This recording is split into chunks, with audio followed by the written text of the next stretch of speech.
Hello friends, myself Gurdeep and welcome to Advanced Agricultural Classes. Today in this lecture we will discuss a new topic that is ecosystem. आज हम ecosystem के बारे में study करेंगे। ये एक नया टॉपिक है जो हम स्टार्ट करेंगे। चलिए देखते हैं इकोसिस्टम क्या है।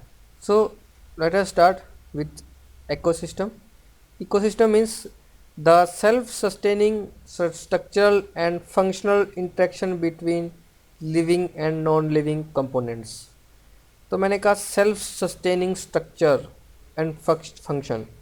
तो सेल्फ सस्टेनिंग मीन्स कि कुछ ऐसा स्ट्रक्चर या ऐसा चीज़ जो कि सेल्फ सस्टेनिंग हो, अपने आप मेंटेन हो रहा हो. और किस किस के बीच मेंटेनेंस हो रहा हो? Living and non living components. तो लिविंग कंपोनेंट्स कौन से हैं, नॉन लिविंग कंपोनेंट कौन से हैं? Living component means plants, animals, everything what is living. And non living क्या है? Sun, light, temperature, rain, water, air, wind. तो जो नॉन लिविंग है, तो इन दोनों के बीच में जो कम्बिनेशन है, जो सस्टेनेंस है, जो मेंटेनेंस है, उसको ही हम इकोसिस्टम बोलते हैं. तो चलिए देखते हैं और भी आगे इस इकोसिस्टम के बारे में डिटेल में देखते हैं. एक इकोसिस्टम की तरह ही एक सिमिलर टर्मिनोलॉजी है इकोलॉजी. तो इकोलॉजी क्या है? The study of the distribution and abundance of organisms. Study of distribution and abundance of organism and the flows of energy and materials between the biotic and abiotic components of ecosystem. तो ecology क्या है? ये उन दोनों के बीच का जो combination है या सस्टेनेंस है या मेंटेनेंस है, जो उसमें एनर्जी का फ्लो है, उसके बारे में जो स्टडी करता है उसको हम इकोलॉजी बोलते हैं. So now what are different types of ecosystem. तो वो हमारे इकोसिस्टम डिफरेंट तरह के होते हैं. मेनली हमने इसको दो तरह से डिवाइड किया है. पहला है natural ecosystem and second is artificial ecosystem. तो नेचुरल इकोसिस्टम क्या है? टेरेस्ट्रियल इकोसिस्टम मीन्स कि जो नेचुरल है, जिसको हमने नहीं बनाया है खुद से, जो मैन मेड नहीं है, ह्यूमन मेड नहीं है, ये नेचुरल है जो कि नेचर ने बनाया है. तो इसमें कौन से आदमी? Grassland, forest, desert ecosystems. तो जो डेजर्ट है, कहीं पे ग्रासलैंड है, कहीं पे फॉरेस्ट है, कहीं पे कैसा प्लेस है, कहीं पे कैसा प्लेस है, और हर जगह पे प्लांट्स भी है, एनिमल्स भी है, एयर है, विंड है, टेम्परेचर है, रेनफॉल है, everything is there. Both biotic and abiotic factors are there. Means कि इकोसिस्टम वो नेचुरली है, उसको कोई भी डिस्टर्बेंस नहीं है, मैन मेड नहीं है. नेक्स्ट हम जो बोलते हैं टेरेस्ट्रियल मीन्स जो अर्थ पर है, जो ज़मीन पर है. नेक्स्ट है एक्वाटिक इकोसिस्टम. ये भी नेचुरल के अंडर में आता है. एक्वाटिक मीन्स कि अंडर वाटर है, जो वाटर में है. तो इसको हमने कैसे बोले? लेंटिक और स्टेगनेंट वाटर. तो जो रुके हुए वाटर में है, स्टेगनेंट वाटर है, means where water is not flowing and life is existing. जैसे लेक्स है, पॉन्ड्स है. लेक में क्या होगा? एल्गे हो गए, ब्लू ग्रीन एल्गे है, फिश होगी, बहुत से नेमाटोडाज होंगे, फ्रॉग्स हो सकते हैं. Everything biotic and abiotic means water definitely will be there and some other. Abiotic means rocks में भी देयर, सॉइल में भी देयर, स्टोन्स में भी देयर. तो इस तरह के जो अबायोटिक है, अबायोटिक वहाँ पे भी एक इकोसिस्टम है. नेक्स्ट है लॉटिक मीन्स फ्लोइंग वाटर. तो ऐसा इकोसिस्टम जो फ्लोइंग वाटर में होता है. फ्लोइंग वाटर जैसे रिवर में फिश रहती हैं, रिवर में भी जो बह रही है उसमें भी फिश है, ठीक है, ओशियन है, सी है. तो इनमें जो लॉक्टिक में जो इकोसिस्टम है उसको हमने फ्लोइंग वाटर के अंडर में रखा है, जो नेचुरल के अंडर में आता है. नेक्स्ट है आर्टिफिशियल. आर्टिफिशियल मीन्स जो हमने बनाया है, मैन मेड है. जैसे क्रॉप लैंड है, हम क्रॉप उगाते हैं, हमने उसमें बीज डाले, कुछ प्लांट्स उगाए हमने. तो वहाँ पे प्लांट्स उगाने के बाद कुछ माइक्रो ऑर्गेनिज्म पैदा हो गए, कुछ चींटियाँ वहाँ पे आ गई, आंट्स आ गई खाने के लिए, कुछ चिड़ियाँ आ गई, कुछ बर्ड्स आ गई. तो इस तरह से कुछ बायोटिक हमने क्रिएट कर दिए.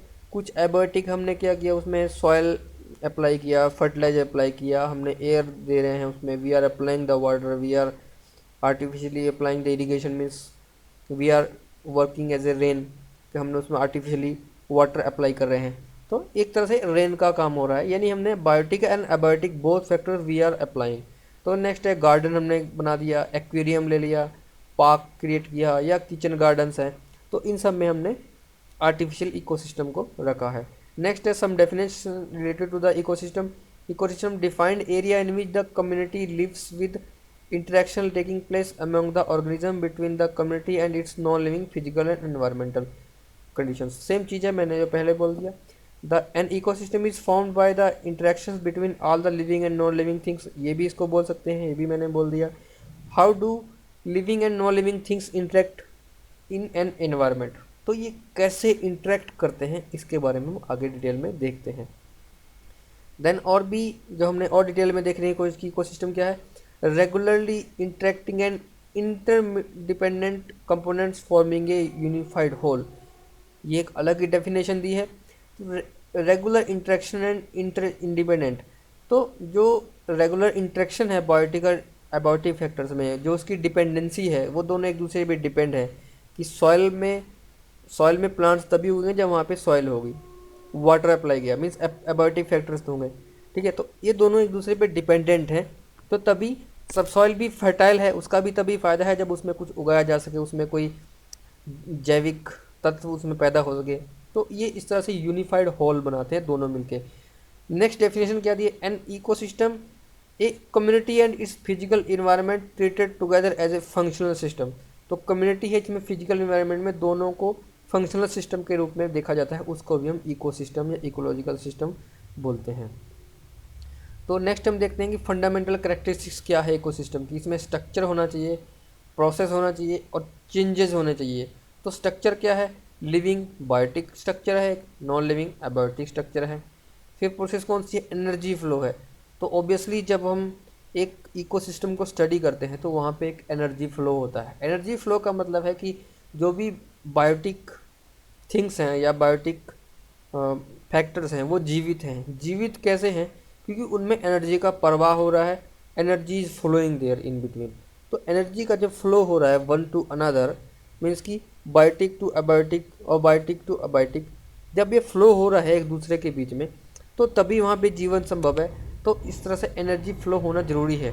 साइकिलिंग ऑफ मैटर्स, तो वहाँ पे साइकिलिंग भी हो रहा है, जिसमें हम देखते हैं कि नाइट्रोजन एयर से कंज्यूम करते हैं, फिर से एयर में डिपॉजिट करते हैं, एयर से कंज्यूम करते हैं हम सॉइल में डिपॉजिट करते हैं, सॉइल से डिपॉजिट कर कंज्यूम करते हैं तो वो प्लांट्स में, प्लांट से कंज्यूम करते हैं तो लिविंग ऑर्गेनिजम्स में। तो इस तरह से उनका जो फ्लो चलता है, तो हम इसके बारे में भी स्टडी करेंगे, जैसे कि नाइट्रोजन साइकिल है, कार्बन डाइऑक्साइड साइकिल है, ऑक्सीजन साइकिल है, फॉस्फोरस साइकिल है। तो ये डिफरेंट तरह के साइकिल्स है, वाटर साइकिल है, तो ये डिफरेंट तरह के साइकिल्स हैं।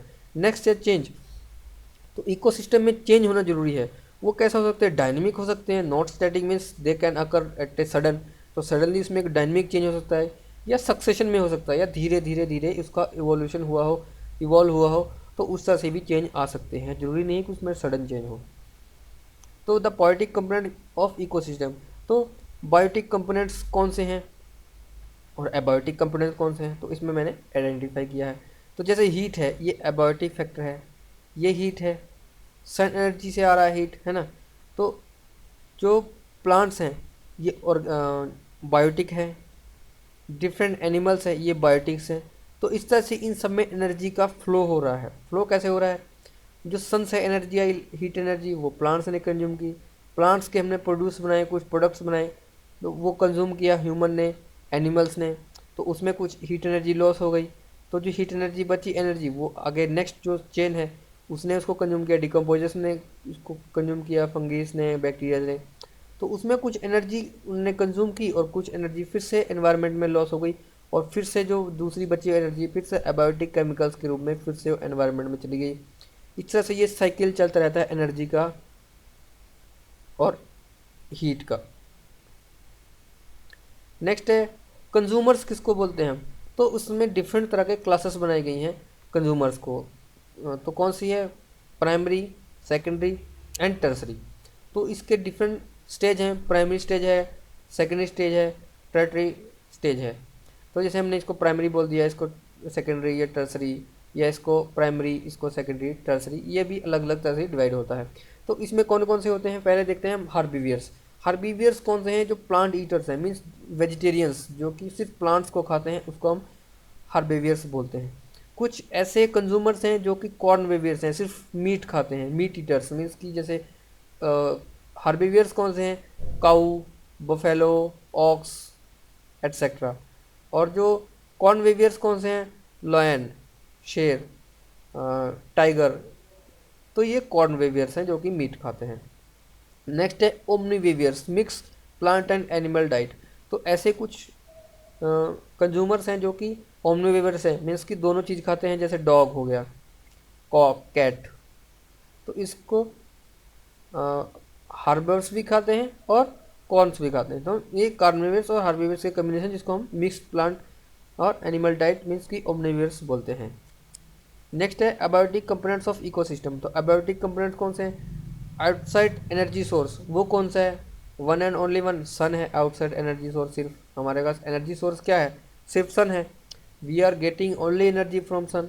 कोई भी एनर्जी है वो कहीं न कहीं अल्टीमेटली सन से ही आ रही है, और वो जो एनर्जी स्टोर हो रही है उसके डिफरेंट फॉर्म्स में हो रही है।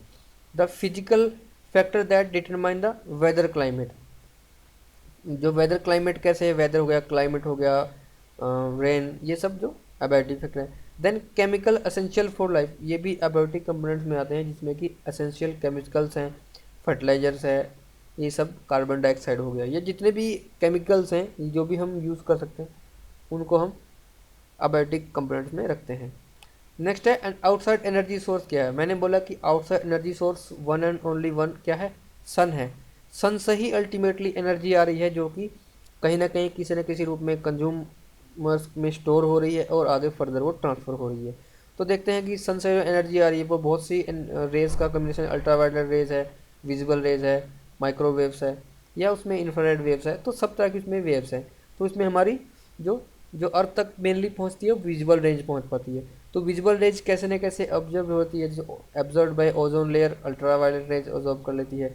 तो विजिबल लाइट हमने जो अर्थ पे पहुंच रही है, तो अर्थ पे टेम्परेचर को इंक्रीज करती है, उसका ग्रीन हाउस इफेक्ट होता है, रेडिएशन जो अर्थ पे आती है उसका स्टोर होता है। मतलब कि जो एनर्जी इन एंड आउट है वो कंजर्व्ड है। Law of conservation of energy आप जानते होंगे। तो पावर्स ऑफ फोटोसिंथेसिस, तो फोटोसिंथेसिस में एनर्जी यूज़ कौन करते हैं? प्लांट्स यूज़ करते हैं। इनका फोटोसिंथेसिस के बारे में हम नेक्स्ट लेक्चर्स में डिस्कस करेंगे डिटेल्स में। तो फिलहाल हम फोटोसिंथेसिस को डिटेल में नहीं करेंगे। फोटोसिंथेसिस बस एक प्रोसेस है जिससे कि प्लांट्स अपना फूड प्रिपेयर करते हैं और उसको फर्दर यूज़ किया जाता है दूसरे कंज्यूमर्स के द्वारा। तो वार्म अर्थ को वार्म करते हैं पावर्स वाटर साइकिल, तो ये वाटर साइकिल को भी करती है। वाटर साइकिल के बारे में हम आगे डिस्कस करेंगे। नेक्स्ट है physical factor that determine the weather climate. तो कौन कौन से फैक्टर्स हैं जो वेदर क्लाइमेट को डिटरमाइन करते हैं? हीट, विंड, प्रेसिपिटेशन और टोपोग्राफी। तो इसके बारे में हम डिटेल में एक एक करके देखते हैं कैसे इफेक्ट करते हैं। सबसे पहले है हीट। तो हीट कैसे हमको मिलती है? उसका एक ही सोर्स है, दैट इज सन। तो सन से हमको हीट आती है। तो इसकी कैसे डिपेंड करता है? लोकेशन क्या है उसकी अर्थ पे, जहाँ पे हीट रिसीव हो रही है, तो वहाँ पे लोकेशन क्या है, वहाँ की रिफ्लेक्शन कितना है, और उसका रिटेंशन कितना है। मीन्स कि अगर हमारी सनलाइट इस पर कुछ आ रही है, सपोज कुछ सनलाइट आई तो कुछ उसने रिफ्लेक्ट कर दी, मीन्स कि दैट इज सेंट बैक, कुछ रिफ्लेक्ट कर दी, और जो पार्ट रिटेन हुआ यहाँ पे जो यूजेबल है उसको हम रिटेंशन बोल देंगे। तो डिपेंड करता है कि अर्थ की पोजीशन क्या है सन के अकॉर्डिंग। तो हम जानते हैं कि अर्थ जो है सन के चारों तरफ चक्कर लगा रही है, तो अलग अलग टाइम पे अलग अलग पोजीशन होती है, अलग अलग लोकेशंस होती है जहाँ पे सन ज़्यादा ब्राइट होता है या ज़्यादा लाइट होता है। तो जैसे जैसे लोकेशन चेंज होती है अर्थ की सन के अराउंड, वैसे वैसे उसकी हीट का अमाउंट भी चेंज होता है, क्योंकि उसकी डिस्टेंस चेंज होती है, उसकी प्लेस ऑफ एक्सपोजर और एरिया ऑफ एक्सपोजर चेंज होता है, उसकी रिफ्लेक्टिविटी और रिटेंशन भी चेंज होता है। तो ये हीट के जो डिफरेंट क्राइटेरियाज हैं कैसे अर्थ पे रिसीव होती है। नेक्स्ट है विंड एंड प्रेसिपिटेशन। तो विंड एंड प्रेसिपिटेशन कैसे होता है? अनइवन हीटिंग से होता है, हम सब जानते हैं। Ascending and descending air mass से होता है। तो विंड हम कैसे हम कह लें कि अनइवन हीटिंग से होता है। सपोज ये एरिया है, अर्थ है, तो यहाँ पे सन ज़्यादा ब्राइट है, तो यहाँ पे सन एनर्जी आई, तो जो यहाँ पे एयर अवेलेबल होगी, एयर, तो वो हीट होके क्या होगा? हम जानते हैं कि जब एयर को हीट करते हैं तो उसकी डेंसिटी कम होती है। तो जब एयर की डेंसिटी कम होगी हीट होने से, तो वो क्या होगी? लाइट हो जाएगी। लाइट होने के बाद वो ऊपर उठेगी। तो जब ऊपर उठेगी तो यहाँ पे वैकेंट हो जाएगा, वैक्यूम हो जाएगा, एयर प्रेशर कम हो जाएगा। तो जब यहाँ पे वैकेंट होगी तो जो एयर यहाँ पे होगी जहाँ पे सन ज़्यादा ब्राइट नहीं है, एयर का डेंसिटी ज़्यादा है, तो यानी हैवियर है, तो इस प्लेस को फिल करने के लिए एयर इधर आ जाएगी और ये एयर कहीं और जाके सेटल हो जाएगी। तो इस तरह से ही विंड की फ्लो होता है, एयर का फ्लो होता है। सिमिलरली ऐसे ही प्रेसिपिटेशन भी होता है। जब हमारा ये वाटर सरफेस है, कहीं पे वाटर है, जब यहाँ पे हीटिंग होगी सन से, हीटिंग होने में के बाद क्या होता है, ये वाटर वेपर के रूप में इसको उड़ जाता है, वेपर बन जाता है। तो वाटर वेपर जब ये डेंसिटी कम होती है, गैसेस फॉर्म में हो जाता है, तो ये ऊपर जाता है। तो ऊपर जाने से क्या होता है, वहाँ पे टेम्परेचर कम होता है। तो लो टेम्परेचर होने के कारण क्या होता है, उससे कंडेंसेशन हो जाता है। यहाँ पे वेपराइजेशन होता है, यहाँ पे कंडेंसेशन होता है। तो कंडेंसेशन होने से क्या होता है, फिर से वाटर वो जो गैसेस फॉर्म में था वो लिक्विड फॉर्म में ड्रॉपलेट्स के फॉर्म में हो जाता है। तो जब ये ड्रॉपलेट्स बड़े हो जाते हैं, जब ये एयर में होल्ड नहीं होते, तो फिर से प्रेसिपिटेशन के रूप में कहीं और जाके गिर जाते हैं। तो इस तरह से वाटर साइकिल और एयर साइकिल मेंटेन रहता है।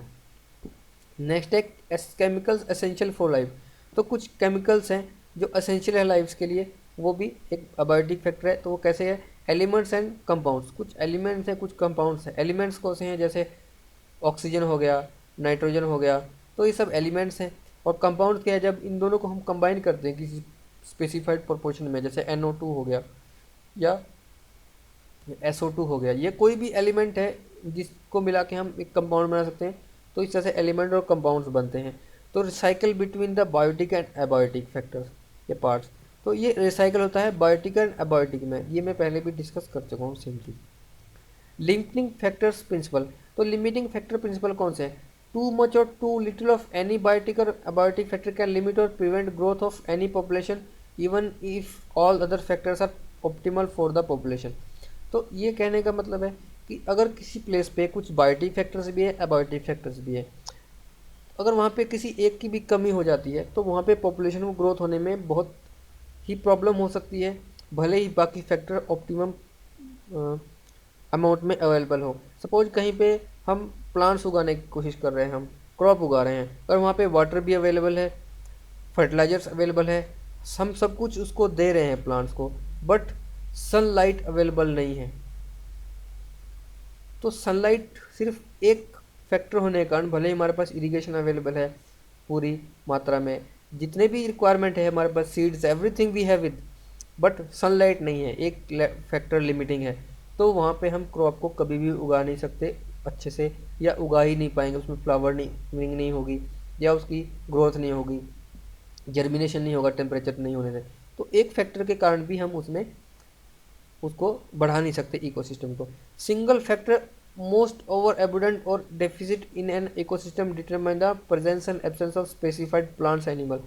अगर हम ये भी कह दें कि किसी प्लेस पे ओवर ओबिडेंट है, बहुत ज़्यादा मात्रा में अवेलेबल है, या बहुत मात्रा में कम है, डेफिसिट है या ओवर ओबिडेंट है, तो भी वहाँ पे इकोसिस्टम में हम लाइफ को सेटल नहीं कर सकते। अगर सेटल किया तो हम किसी स्पेसिफाइड एनिमल या प्लांट को वहाँ पे ग्रो नहीं कर सकते, जो उसके लिए एडवर्स होगा।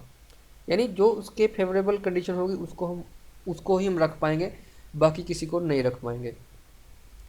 Then ecosystem concept and concepts components. तो इसके कंसेप्ट और कंपोनेंट्स क्या है, biomass, role of climate and aquatic life Jones.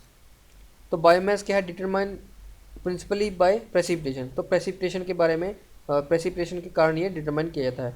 Forest में more than 75% rain per year होती है, 75 सेंटीमीटर से ज़्यादा रेन होती है, वहाँ पे फॉरेस्ट उग जाएंगे, वहाँ पे फॉरेस्ट की मात्रा ज़्यादा होगी। अगर कहीं पे रेन 30 टू 75 सेंटीमीटर रेन हो रही है पर ईयर, तो वहाँ पे ग्रास लैंड्स हो जाएंगे, क्योंकि वहाँ पे ग्रास को उगने जितना ही सिर्फ पानी अवेलेबल होगा। अगर कहीं पे 30 सेंटीमीटर से कम रेन हो रही है, तो वहाँ पे डेजर्ट पैदा हो जाएगा, वहाँ पे डेजर्ट बन जाएगा। Determined by secondly by temperature. तो जैसे बायोमास वाटर से या रेन से या प्रेसिपिटेशन से कंसिडर की जाती है, इस तरह से टेम्परेचर से भी किया जाता है। तो कैसे है, types of forest, grassland, desert determine the average annual temperature. तो डिफरेंट टेम्परेचर होने के कारण भी वहाँ पे हम डिटरमाइन करते हैं। कहीं पे ज़्यादा कम टेम्परेचर है तो वहाँ पे फॉरेस्ट ज़्यादा हो जाएंगे, और जहाँ पे टेम्परेचर बहुत ही ज़्यादा हो रहा है, मीन्स कि वाटर वहाँ पे होल्ड ही नहीं हो रहा है, वाटर का इवेपोरेशन ज़्यादा है, तो वहाँ पे डेजर्ट बन जाएंगे, जैसे कि राजस्थान में हमारे इंडिया में है।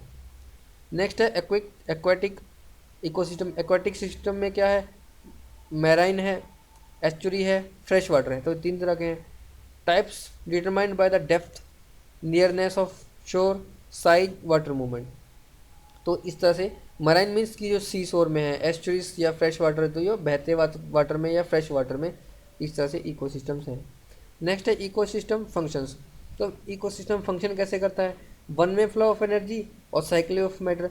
तो one way flow of energy कैसा है, मीन्स कि वन वे फ्लो कैसे है, सन की एनर्जी आई, वो प्लांट्स ने कंज्यूम की, प्लांट्स ने जो एनर्जी की वो हर्बिवियर्स में कंज्यूम की, और जो हर्बिवियर्स हैं उनको किसी कॉर्नवीवर्स ने खाया, तो उसमें एनर्जी ट्रांसफ़र हो गई। लेकिन ऐसा नहीं है कि अगर हम किसी ने प्लांट को खाया तो उसकी एनर्जी वो दोबारा से प्लांट में वापस जा सकती है। तो ये वन वे फ्लो है। जैसे किसी कॉर्नवेवियर ने किसी हार्बेवियर को खाया, तो ऐसा नहीं है कि हार्बेवियर की एनर्जी उसमें कॉर्नवेवियर की एनर्जी हार्बेवियर में आएगी, नहीं, ये सिर्फ हार्बेवियर से कॉर्नवेवियर में ही ट्रांसफ़र होगी। वन वे साइकिल है। तो साइकिलिंग ऑफ मैटर, तो मैटर का साइकिलिंग कैसे है, जैसे कि सन से एनर्जी आ रही है, उसमें कुछ carbon dioxide, oxygen, water, nitrogen, phosphorus, ये सब साइकिल्स है, इनका रिसाइकलिंग होती रहती है। इनका वन वे फ्लो नहीं है, ये रिसाइकल होते हैं, ये बनते हैं ख़त्म हो जाते हैं, बनते हैं ख़त्म हो जाते हैं। नेक्स्ट है matter and energy flow in the ecosystem. तो ये मैटर एंड एनर्जी फ्लो कैसे होता है इकोसिस्टम में, एक टर्म आती है फूड चेन और दूसरी टर्म आती है फूड वेब।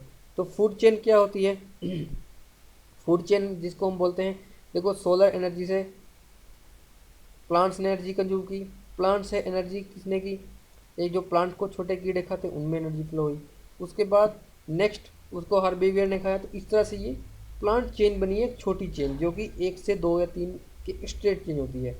लेकिन जब हम पूरे इकोसिस्टम में देखते हैं कि डिफरेंट तरह के वहाँ पे एनिमल्स हैं, डिफरेंट तरह की वहाँ पे बायोलॉजी लाइफ है, बायोलॉजिकल लाइफ है, तो एक दूसरे को जब कंज्यूम करते हैं तो हम उसमें देखते हैं कि वेब बन जाती है हमारी, कि प्लांट्स को काऊ भी खाएगी, छोटे कीड़े भी खाएंगे, लेकिन छोटे कीड़े को कौवे खाएंगे, चींटी खाएगी, या बर्ड्स खाएंगे। तो इस तरह से हार्बेवियर्स जो खाने वाले हैं उनको हो सकता है कि कॉन्वेवियर्स खाएं, लेकिन जब हार्बेवियर्स की डेथ हो जाएगी तो उनको जो स्मॉल बैक्टीरिया है वो भी खाएंगे। तो इस तरह से एक दूसरे सब एक दूसरे से जुड़े हुए हैं, जिसको हम फूड वेब बोलते हैं।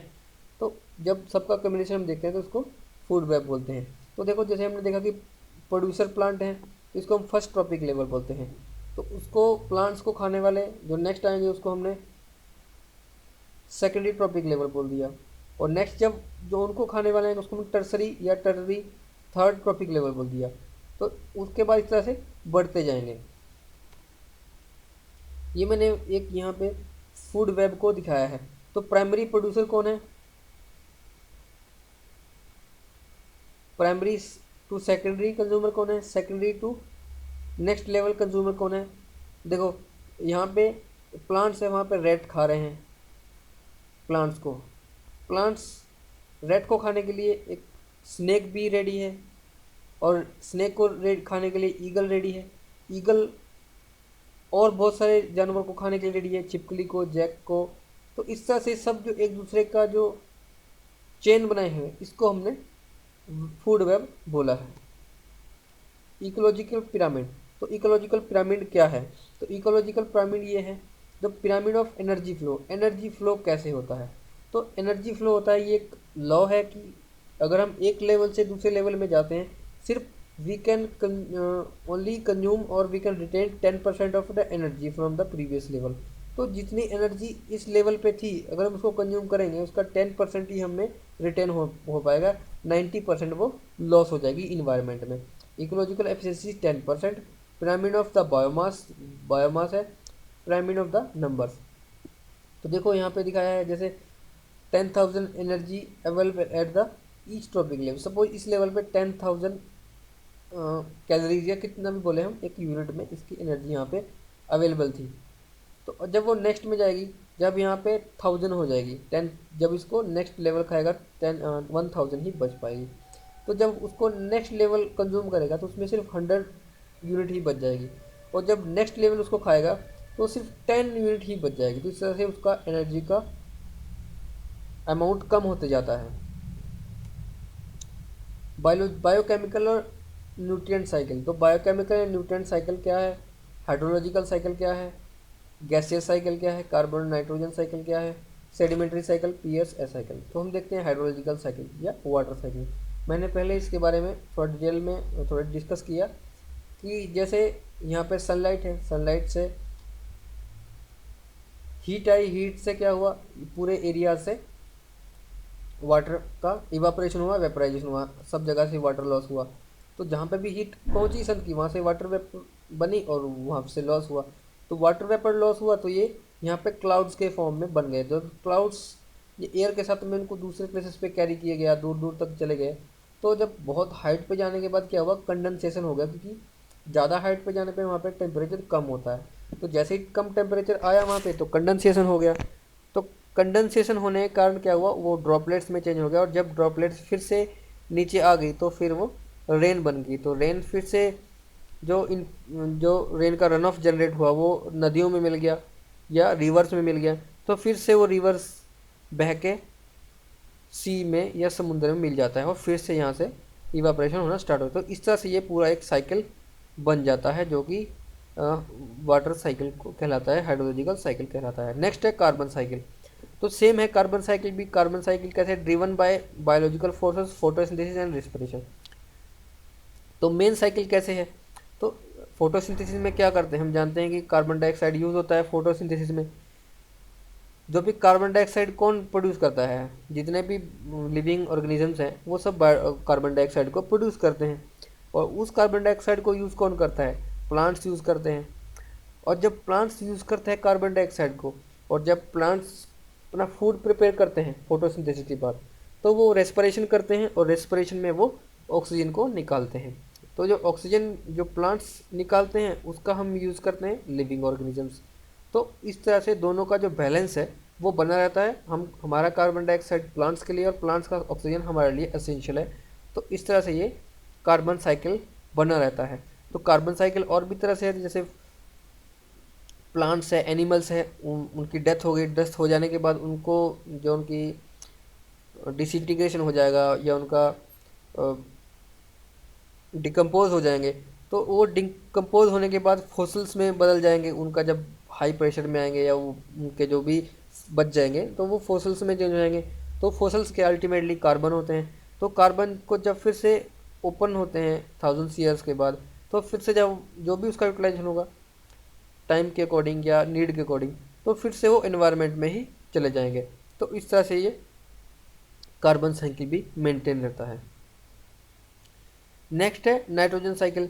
तो नाइट्रोजन साइकिल कैसे करते हैं, मैंने पहले भी लेक्चर्स में डिस्कस किया कि जो कुछ क्रॉप्स होती हैं जिनकी रूट्स में नोडुल्स रहते हैं, लेग्यूम क्रॉप जिसको बोलते हैं, तो उनका काम क्या होता है, वो एयर से नाइट्रोजन लेते हैं और प्लांट्स के रूट्स में फिक्स करते हैं। वो प्लांट्स की रूट्स में फिक्स होने के बाद क्या होता है, वो प्लांट्स उनका कंज्यूम करते हैं उनका फूड के लिए, या जो भी उनकी एलिमेंट्स उनको रिक्वायरमेंट होती है, तो उस एज ए एलिमेंट्स या न्यूट्रिएंट्स उनको यूज़ करते हैं। तो जो उन न्यूट्रिएंट्स को यूज़ करते हैं, तो उन न्यूट्रिएंट्स को बनने के बाद प्लांट्स अपना फूड प्रिपेयर करते हैं, उनकी ग्रोथ होती है। तो फिर से हम प्लांट्स को कंज्यूम करते हैं, उसके पार्ट्स को कंज्यूम करते हैं। तो वो जो नाइट्रोजन थी वो अल्टीमेटली हमने कंज्यूम की। उसके बाद जब फिर से जब इन प्लांट्स की या एनिमल्स की डेथ हो जाती है, तो फिर से उनको जो डिकम्पोजर्स होते हैं तो उनको डिकम्पोज करते हैं। तो फिर से जो नाइट्रोजन कंटेंट बचा होता है या जो कंज्यूमेबल नहीं होता है, तो फिर से वो अर्थ में मिक्स हो जाता है।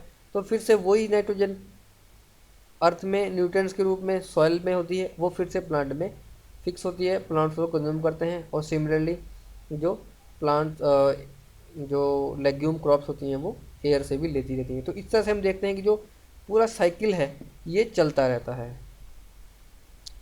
इस तरह से फॉस्फोरस साइकिल है। तो फॉस्फोरस साइकिल भी इस तरह से ही फर्टिलाइज़र से हमने प्लांट्स में अप्लाई किया, जो कि लैंड फूड वेब ने यूज़ किया, उसके बाद उसको रॉक्स में यूज़ किया, तो रॉक्स बन गई, उससे मैराइन सेडिमेंट्स में चली गई जब उनका जो फ्लो होता है वाटर के थ्रू, तो फिर से वो मैराइन में आ गई। तो इस तरह से फर्टिलाइजर के रूप में यूज़ करके, मतलब जो भी है उसका फिर से रिसाइकलिंग होता रहता है। तो फ्रेंड्स ये तो था आज का लेक्चर जिसमें हमने इकोसिस्टम के बारे में देखा, इकोसिस्टम क्या है या उसके डिफरेंट टाइप्स क्या है या डिफरेंट साइकिल्स देखे हमने। तो इन सब के बारे में डिटेल में स्टडी किया। उम्मीद करता हूँ आपको ये लेक्चर पसंद आया होगा। अगर आपको ये लेक्चर पसंद आया है तो प्लीज़ लाइक करें, शेयर करें, अपने कमेंट जरूर करें ताकि हम इसमें इम्प्रूवमेंट करते रहें। Thank you for watching.